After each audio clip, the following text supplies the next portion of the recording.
प्राचीन भारत में एक ऐसा राजा था जिसका नाम हरिश्चंद्र था। वह न केवल अपने राज्य के लिए बल्कि अपने परिवार और अपने प्रजाजनों के लिए भी सत्य और न्याय का पालन करने में विश्वास करता था। उसका जीवन सत्य के मार्ग पर चलने का प्रेरणास्त्रोत बन गया था।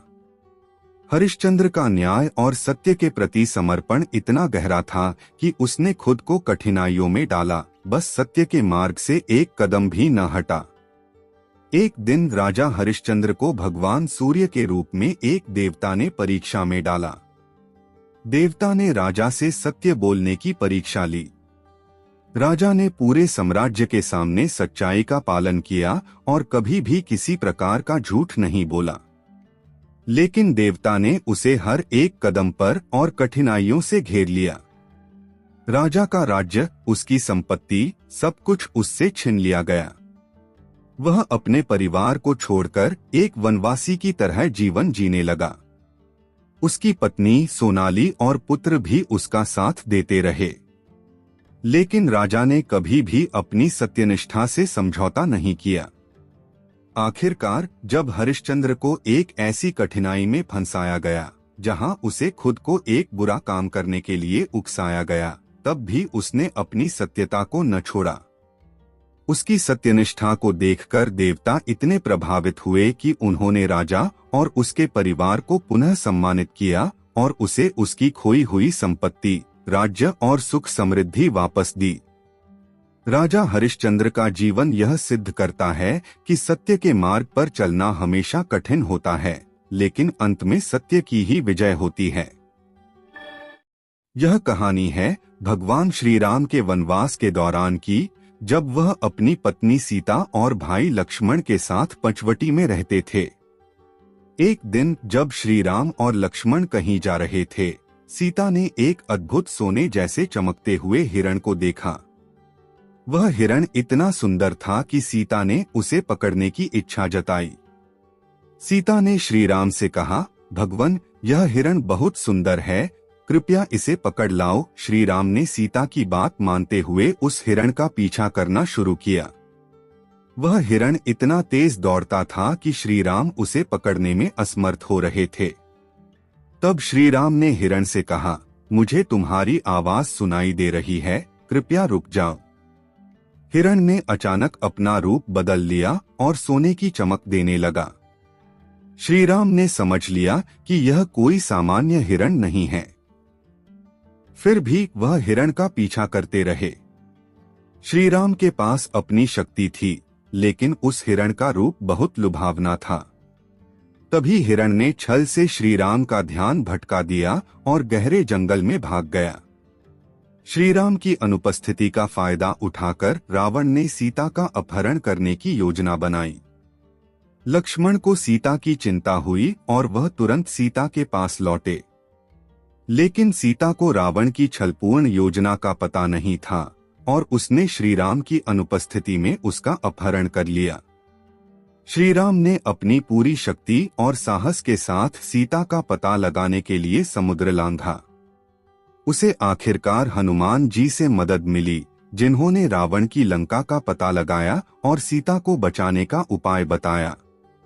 भगवान श्री राम ने रावण से युद्ध किया और उसे हराया। अंततः सीता को वापस लाकर उन्होंने धर्म और सत्य की विजय सुनिश्चित की। यह कहानी हमें यह सिखाती है कि सत्य और धर्म का मार्ग हमेशा कठिन होता है, लेकिन अंत में उसकी विजय निश्चित होती है। प्राचीन काल की बात है, जब असुरों और देवताओं के बीच युद्ध जारी था। असुरों के राजा बलि ने देवलोक पर काबू पा लिया था और सभी देवताओं को पराजित कर दिया था। देवता परेशान थे क्योंकि उनके पास अब कोई शरण नहीं थी और वे बुरी तरह से पराजित हो रहे थे। तब भगवान विष्णु ने एक अनोखा रूप धारण किया। उन्होंने वामन अवतार लिया, जो एक छोटे ब्राह्मण के रूप में प्रकट हुए। बलि ने उन्हें यज्ञ के समय भिक्षाटन के लिए बुलाया। वामन ने केवल 3 पग भूमि की याचना की। बलि, जो खुद को अत्यंत शक्तिशाली मानते थे, यह याचना स्वीकार कर ली। लेकिन जैसे ही वामन ने अपना पहला कदम रखा, उन्होंने पूरा आकाश पैदल ही नाप लिया। दूसरे कदम से उन्होंने पृथ्वी पर काबू पा लिया और तीसरे कदम से उन्होंने पाताल लोक को भी अपने अधीन कर लिया। भगवान विष्णु ने यह चमत्कारी कार्य करके असुरों का अहंकार तोड़ा और देवताओं की रक्षा की।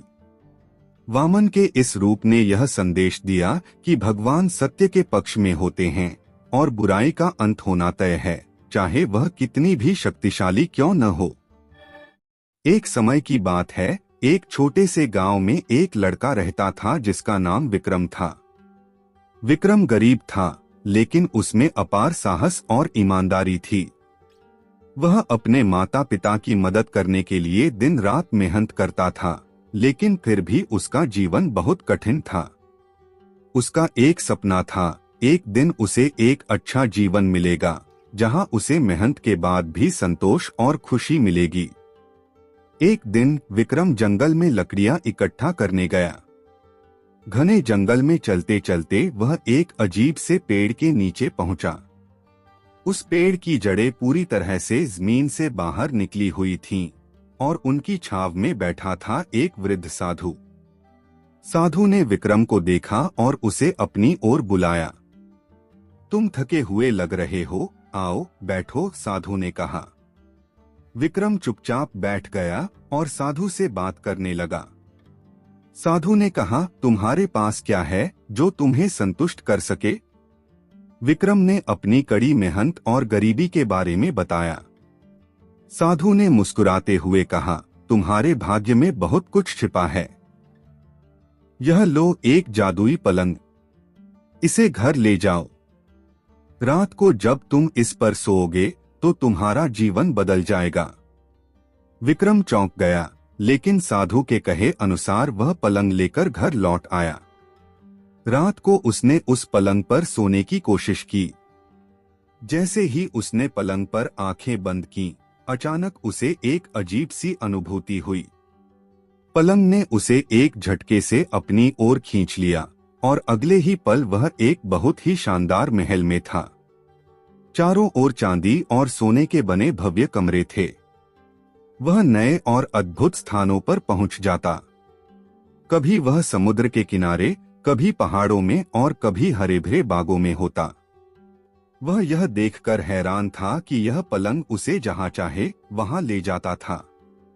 धीरे धीरे विक्रम ने जाना कि यह जादुई पलंग उसे नहीं, बल्कि उसकी मेहनत और ईमानदारी को बदलने का मौका दे रहा था।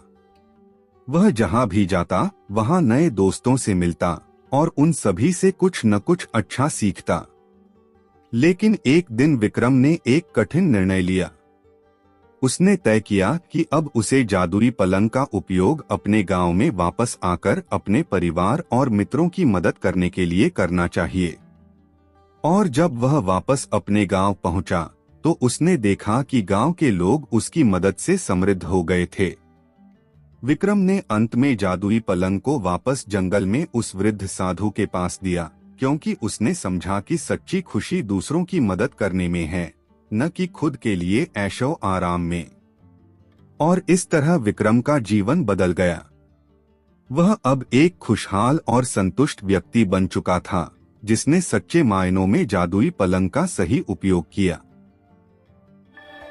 बहुत समय पहले की बात है, एक छोटे से गांव में एक गरीब लड़का नामक मोहन रहता था। मोहन का सपना था कि वह एक दिन बहुत बड़ा आदमी बने, लेकिन उसकी हालत इतनी खराब थी कि वह रोज काम ढूंढते हुए कई मील पैदल चलता था। उसके पास अच्छे कपड़े और जूते नहीं थे, बस पुराने फटे चप्पलें ही थीं। एक दिन जब मोहन गांव के बाहर एक बगीचे में काम कर रहा था, उसने एक चमचमाती चप्पल देखी। वह चप्पल बिल्कुल नई और सुंदर थी। मोहन ने उस चप्पल को उठाया और देखा कि उसमें कुछ खास लिखा था, यह चप्पल तुम्हारी किस्मत बदल सकती है, बस इसे पहनकर सही इरादों से चलो। मोहन ने चप्पल को पहना और जैसे ही वह चला, उसने महसूस किया कि उसकी चाल में एक नई ऊर्जा आ गई थी। उसे महसूस हुआ कि वह बहुत तेजी से चल रहा है और जहां जहां वह जाता वहां कुछ अच्छा होने लगता है। वह किसी भी मुश्किल काम को आसानी से कर सकता था।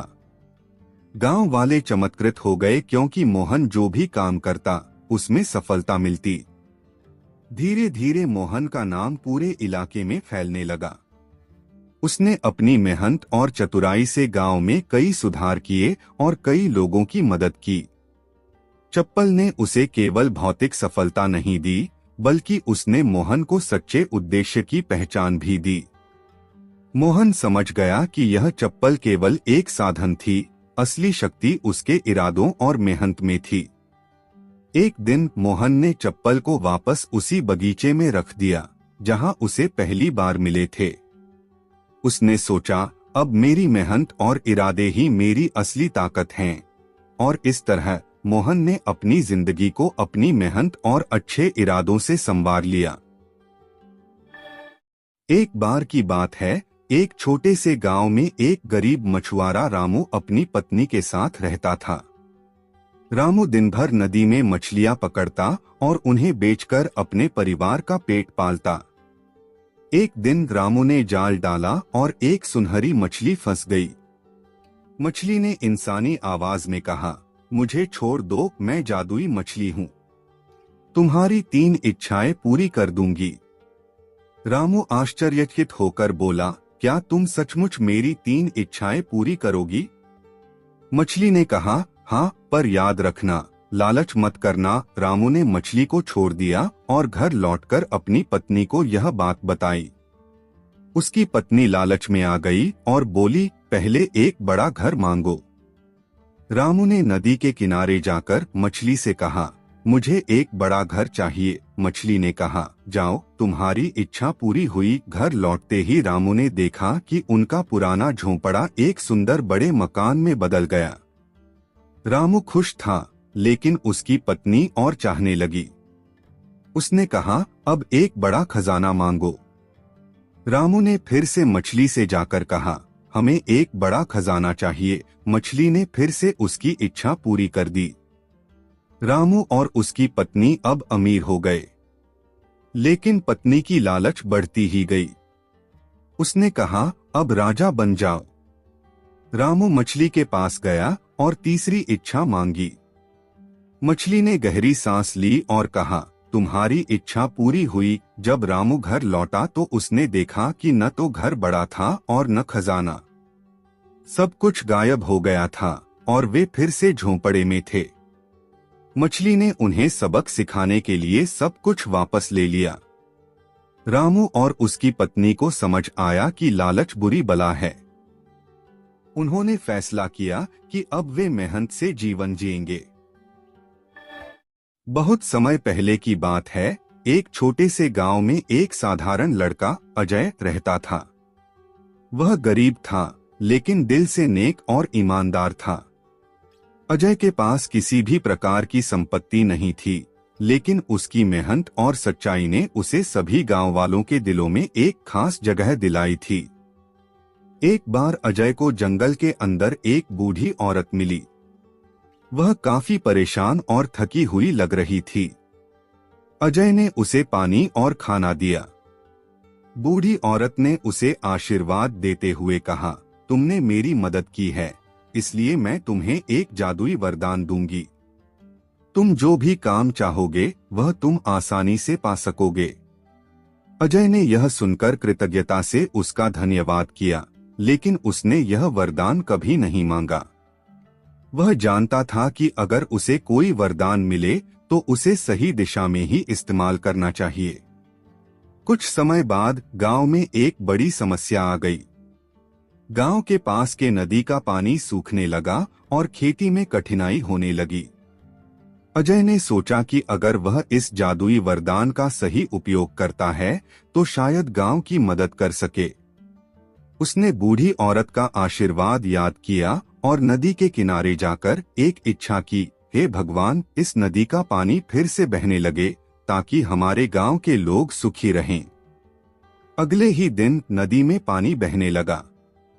गांव के लोग अजय के इस महान कार्य को देखकर हैरान रह गए, लेकिन अजय ने कभी किसी को बताया नहीं कि उसे यह वरदान मिला था। वह हमेशा अपने काम को ईमानदारी से करता रहा। समय के साथ अजय का नाम और प्रतिष्ठा बढ़ने लगी। उसकी मदद से गांव में सुख शांति आ गई और इस तरह से अजय ने अपनी सच्चाई और मेहनत से जादुई वरदान का सही उपयोग किया और अपने गांव को समृद्ध बनाया।